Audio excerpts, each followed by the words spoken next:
निर्गुण राम जपहू रे भाई असं म्हणणाऱ्या संत कबीराला निर्गुण राम साद घालतो.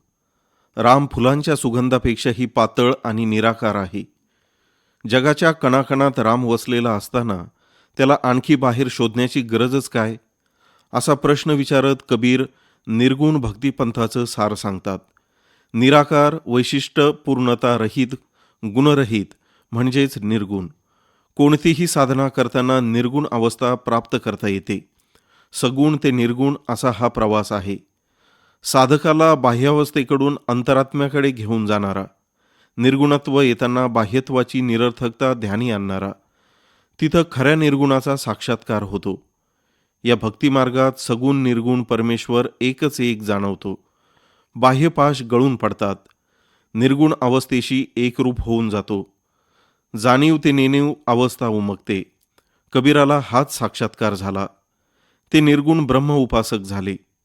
या निर्गुण भक्तीत ईश्वराला रूप, रंग, गुण, जात, वर्ण नाही, केवळ लीन होण्याचं सामर्थ्य आहे. निर्गुण परंपरा अनिष्टता आणि धार्मिक अवडंबर निषिद्ध मानते.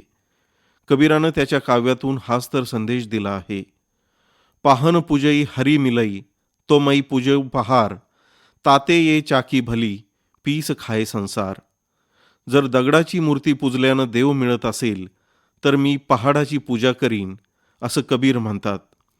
बाह्य अवडंबरापेक्षा अंतरातील परमेश्वर शोधण्याचा संदेश कबीर देतात. निर्गुण भक्तिपंथ कसा आकाराला आला?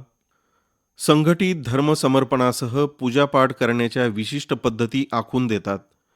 त्यातच त्यांची मेघ असते. पण भक्तिमार्गी कवींसाठी भक्ती हा केवळ वैयक्तिक समर्पणाचा किंवा पूजापाठ करण्याचा एक मार्ग किंवा प्रकार नव्हता. सगुणींनी आपल्या देवाची पूजा त्यांना आवडणाऱ्या रूपात, म्हणजे त्यांच्या पारंपरिक अवतारात करणं सुरू ठेवलं. सगुणपंथींची एका अवतारापाशी जोडली गेलेली भक्तीची कल्पना ही वर्णव्यवस्थेच्या दैवी अधिकारशाहीवर विश्वास ठेवणारी होती. कबीर आणि इतर निर्गुणी या लोकानुनयी भक्तिमार्गाच्या विरुद्ध दिशेने जाणारे होते.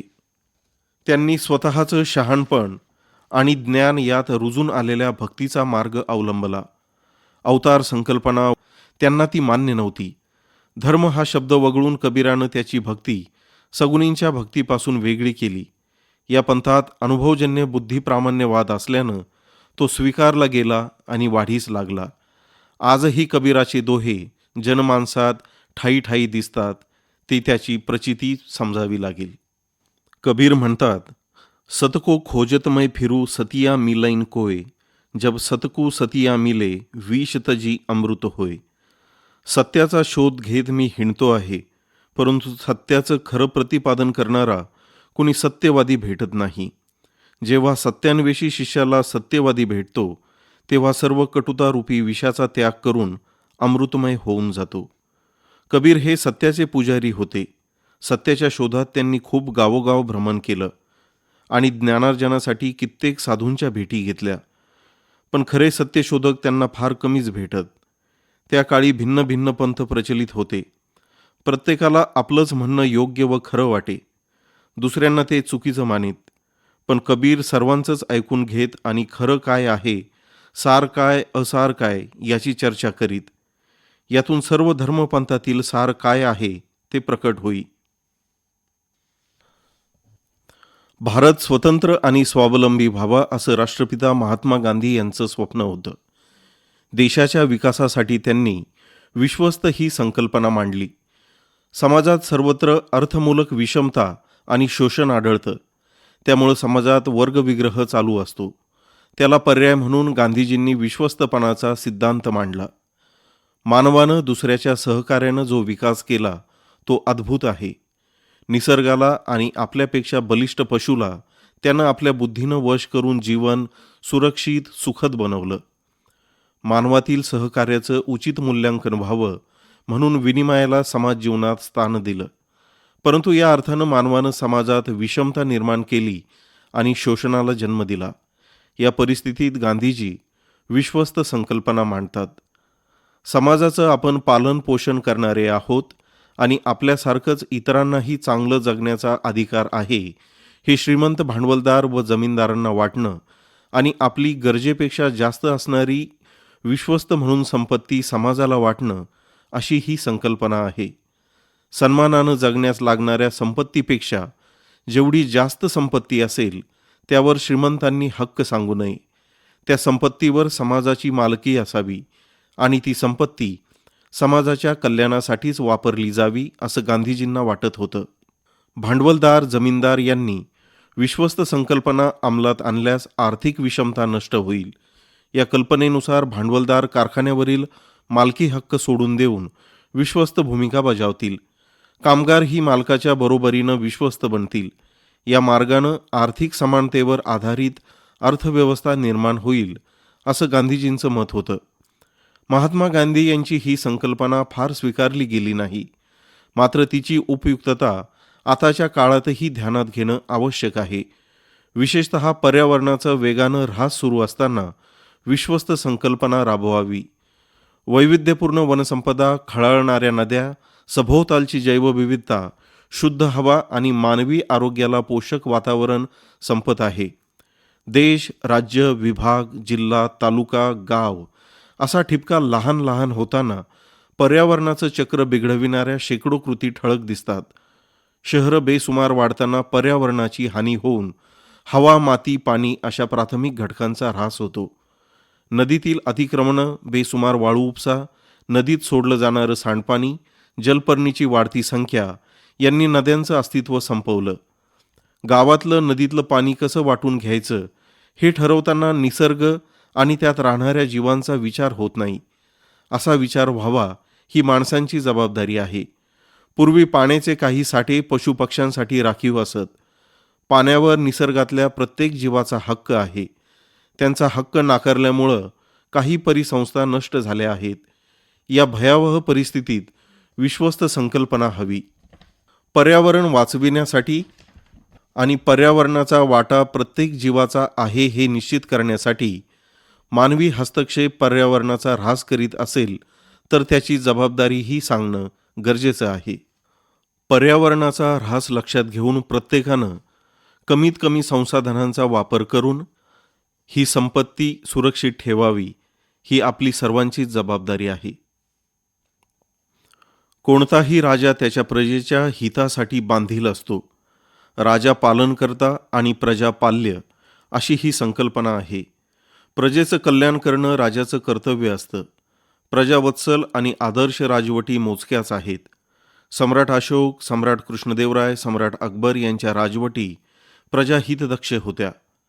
राजमाता अहिल्याबाई होळकर यांचा लोककल्याणकारी कारभार आदर्शवत आहे. वाटसरूंसाठी पाणपोई धर्मशाळा बांधणं असो की शेतीच्या हंगामात शेतकऱ्यांना बियाणं, अवजारं खरेदीसाठी मदत करण्याची व्यवस्था असो, होळकरांची राजवट कल्याणकारी ठरली. राजर्षी शाहू महाराजांनी दीनदलितांना मुख्य प्रवाहात आणलं. सक्तीच्या प्राथमिक शिक्षणाचा कायदा, पूर्वास्पृश्यांना नोकरीत स्थान, स्त्रियांसाठीचे कायदे, समान संधीसाठी आरक्षण लागू करणं अशा निर्णयांनी शाहू महाराज लोकराजा ठरले. बडोदा संस्थानात सयाजीराव गायकवाड यांनी औद्योगिक, कृषी, शैक्षणिक क्षेत्रात आमूलाग्र बदल घडविले. या राजवटी प्रजाहितदक्ष ठरल्या. राजेशाही संपुष्टात आली, लोकशाही अस्तित्वात आली. पण कल्याणकारी राज्याची संकल्पना टिकून राहिली. कल्याणकारी राज्य व्यक्तीला न्याय्य हक्कांपासून आणि स्वातंत्र्यापासून वंचित न करता वर्गीय संघर्ष टाळून सामाजिक आणि आर्थिक बदलांनी सामाजिक कल्याण साधण्याचं उद्दिष्ट ठेवते. या राज्यात मक्तेदारीला विरोध करून संपत्तीच्या केंद्रीकरणाचा धोका टाळते. भांडवल आणि मनुष्यबळ यांचा जास्तीत जास्त आणि परस्परपूरक वापर करून उत्पादन वाढविण्यासाठी प्रयत्नशील राहते. नफ्याची योग्य वाटणी, जबाबदारी आणि संधींचा समतोल राखून सामाजिक सुरक्षेचं वातावरण तयार करते. छत्रपती शिवाजी महाराजांचं स्वराज्य लोककल्याणकारी होतं. प्रजाहितदक्षतेवर बोलताना राज्याभिषेक दिनी शिवरायांच्या आदर्श राज्यकारभाराचं स्मरण उचित ठरेल. छत्रपती शिवाजी महाराज यांच्यापूर्वी महाराष्ट्र परकीय जोखडाखाली होता. या राजवटीत प्रजेवर अतोनात जुलूम होता. वतनदार रयतेच्या संरक्षणासाठी बांधील नव्हते. या पार्श्वभूमीवर शिवरायांच्या स्वराज्याचं महत्त्व ध्यानात येतं. 6 जून 1674 रोजी शिवाजी महाराजांचा राज्याभिषेक झाला. राज्याभिषेक सोहळा ही मध्ययुगीन भारताच्या इतिहासातील विलक्षण घटना ठरली. शिवरायांचा राज्याभिषेक व्हावा ही भावना रयतेत होती. राजशक युगाचा प्रारंभ करून महाराजांनी मुलकी, लष्करी, महसूल आणि न्यायव्यवस्थेचे नियम जारी केले. त्यांचं राज्य रयतेच राज्य होतं. शिवराय कुशल सेनानी होते, तसेच कुशल प्रशासकही होते. रयतेवर कधी कराचा बोजा वाढवला नाही. कौल देऊन गाव वसविणं, शेतसारा निश्चित करणं, किल्ल्यावर धान्य कोठारं भरून ठेवणं, शेतकऱ्यांना बी बियाणं, नांगर, बैल यासाठी कर्जाची सोय करणं, राज्य व्यवहार कोष निर्मिती, किल्ले बांधणं, राज्य विस्तार करणं अशी ही उत्तम राजवट होती. काळाच्या पटलावर अनेक राजे झाले. अपवादात्मक राजवटी लोकांना आदर्शवत वाटतात. शिवाजी महाराजांचं स्वराज्य जनतेनं मनात जपलं आहे. रयत म्हणजे आपली प्रजा. रयतेचा सांभाळ पुत्रवत केला पाहिजे ही कल्याणाची तळमळ महाराजांच्या राज्यकारभारविषयक धोरणातून दिसते. प्रभावळीचा सुभेदार रामजी अनंत व चिपळूणच्या छावणीतील लष्करी अधिकाऱ्यांना पाठविलेल्या पत्रात महाराजांच्या कल्याणकारी राजवटीचा दृष्टिकोन स्पष्ट दिसतो. एका भाजीच्या देठालाही मन दाखविता कामा नये अशा स्पष्ट शब्दात सूचना ते आपल्या अधिकाऱ्यांना देतात. छत्रपती शिवाजी महाराजांच्या राजमुद्रेतही लोककल्याणाची अपेक्षा व्यक्त केली आहे. प्रतिपदेच्या चंद्रकलेप्रमाणे हळूहळू वाढणारी शहाजींचा पुत्र शिवाजी याची ही मुद्रा कल्याणासाठी प्रकाशमान होते अथवा शोभते. कारण राज्याचं कल्याण लोकांच्या कल्याणातच सामावलं आहे. लोककल्याणकारी राज्यकर्ता त्याच्या राज्यकारभारातील धोरणावरून आणि त्याच्या अंमलबजावणीवरून ओळखला जातो. महाराजांनी आपल्या राज्यातील रयतेला सुखी करण्याचा प्रयत्न केला. त्यांनी प्रजेचा छळ करणाऱ्या मुजोर वतनदारांना निशस्त्र करून त्यांना राज्याच्या उद्योगात सामील करून घेतले. वतनदारांची वतनं नष्ट करून त्यांचे हक्क बांधून दिले. रयतेवर राजाशिवाय कोणाचीही सत्ता चालत नाही हे दाखवून त्यांनी रयतेशी प्रत्यक्ष संबंध जोडला. म्हणूनच हे रयतेचं राज्य आजही आदर्श म्हटलं जातं. सर्व माणसं मुक्त आणि समान जन्माला येतात. सर्व व्यक्तींना समान अधिकार आहेत. ते सर्व समान स्तराच्या आदरास पात्र आहेत. सर्वांना समान वागणूक मिळण्याचा अधिकार आहे अशी समानतेची व्याख्या आहे. समानता हा मूलभूत मानवी हक्क आहे. भारतीय राज्यघटना सामाजिक, आर्थिक आणि राजकीय समानतेची आकांक्षा बाळगते. या संकल्पनेत सर्व मानव जन्मतः समान आहेत. त्यांना समान संधी व अधिकार मिळाला पाहिजे असं गृहीत आहे. सर्व मानवी नागरी हक्कांना प्राथमिक न्याय देणारं ते एक सामान्य तत्व आहे. एखाद्या व्यक्तीचा जन्म कुठं झाला किंवा त्याची ओळख काय यावर त्याच्या अधिकाराचं अवलंबित्व नसावं, तर स्वविकासात त्याला त्याच्या अधिकारांचा पुरेपूर उपयोग करता यावा यासाठी समानतेचं तत्व लागू होतं. पण समाजात खरंच अशी समानता दिसते का? इतरांच्या अधिकारांची पायमल्ली करीत त्यांना अधिकारांपासून वंचित ठेवण्याचे प्रकार घडतात. डावललेल्या वंचित समूहांना न्यायिक हक्कांसाठी संघर्ष करावा लागतो. वर्गव्यवस्था, जातव्यवस्था समानतेचं मूल्य अप्रत्यक्षपणे नाकारते. शेकडो वर्षांचा धांडोळा घेताना त्याची प्रचिती येते. म्हणून महात्मा ज्योतिबा फुले, महर्षी वीरा शिंदे, साने गुरुजी, डॉक्टर बाबासाहेब आंबेडकर यांच्या कार्याचा गाभा दीनदुबळ्यांचा समान अधिकारांसाठी संघर्ष हाच होता. राजसत्ता, धर्मसत्ता, अर्थसत्ता हाती असलेल्या वर्गानं दीनदुबळ्यांचा कैवार घेतल्याची उदाहरणं अपवादात्मक आहेत. राजर्षी शाहू महाराज यांच्या कोल्हापूर संस्थानात ही समानता दिसते. एक राजा रयतेसाठी काय काय करू शकतो याचं आदर्श न्यायपूर्ण उदाहरण म्हणून शाहूंच्या कार्याकडं पाहता येईल.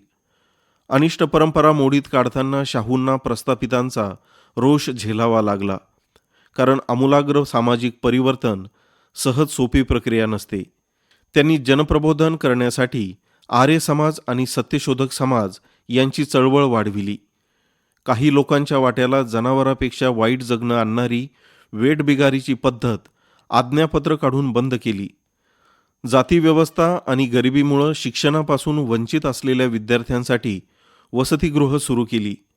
एका गरीब विद्यार्थ्याच्या वाक्यानं दिशा बदलली आणि त्या काळी एकही वसतिगृह नसलेल्या देशात विद्यार्थी वसतिगृहाचा पाया रचला गेला. 1917च्या पटेल बिलास पाठिंबा देत शाहूंनी आपल्या राज्यात आंतरजातीय विवाहाचा कायदा केला. संस्थानात सरकारी आणि खाजगी खात्यात पूर्वास्पृश्यांना नोकरीची संधी दिली. त्यांच्यात आत्मविश्वास आणि अस्मिता जागवली. स्त्रियांना समान अधिकार देत शिक्षणाच्या मुख्य प्रवाहात आणलं. विधवा पुनर्विवाह कायदा, आंतरजातीय विवाह कायदा, कौटुंबिक क्रूरपणाच्या वर्तनास प्रतिबंध करणारा कायदा, घटस्फोटाचा आणि वारसाचा कायदा, देवदासी प्रथा प्रतिबंध कायदा अशा कायद्यांनी स्त्रियांची घुसमट थांबविली. मोफत आणि सक्तीच्या प्राथमिक शिक्षणाच्या कायद्यानं क्रांती घडविली. राजर्षी शाहू महाराज लोकराजा ठरले, कारण त्यांचं कार्य त्यांच्या समतावादी हृदयस्थ भावनांचा प्रामाणिक आविष्कार होता. शाहू महाराजांनी अखेरपर्यंत समानतेच्या तत्वाचा अंगीकार केला. एका भाषणात ते म्हणतात, प्रथम स्वराज्याचे हक्क उपभोगण्याची लायकी बहुजन समाजाच्या ठिकाणी उत्पन्न झाली पाहिजे. त्यासाठी समाजातील जातीभेद नष्ट होऊन कनिष्ठ जातींचा दर्जा उंचावला पाहिजे. तसंच त्यांना किमान प्राथमिक शिक्षण तरी मिळावयास हवे. आपली प्रजा किमान 3री इयत्ता शिकून तयार झाली तरी आपण तिला स्वराज्याचे हक्क आनंदाने देऊ. राजर्षी शाहू महाराजांनी कोल्हापूर संस्थानात वंचितांना समानतेचा अधिकार देत अनेक धोरणं राबवली. या धोरणाचं प्रतिबिंब पुढं भारताच्या स्वातंत्र्यानंतर लोककल्याणकारी राज्याच्या संकल्पनेतही दिसतं.